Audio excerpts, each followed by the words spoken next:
I think for me, coming here was a choice at the time between Lincoln and here. I got accepted into both, but I decided to study here because it was in the heart of the industry, and for the contacts I'd make through studying in Marlborough, and that was the case. My early jobs were in Marlborough, and through that, I ended up developing a career in the industry.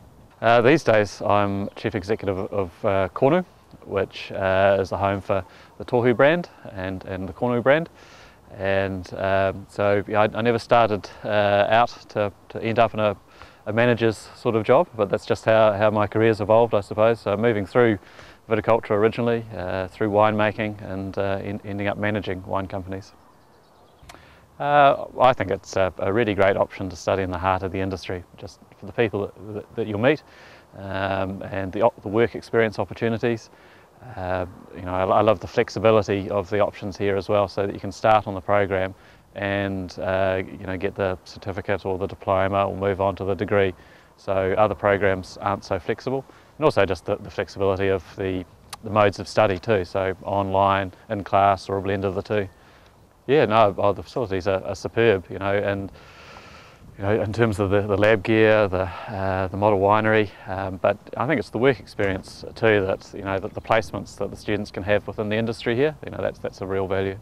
Yeah, I've always chosen to take students from NMIT because I found they tend to be more practical, so they know one end of a pump from another. So it's a very practically geared course. So obviously you want all the theory, but you want people who can think on their feet, who are good with their hands, and really.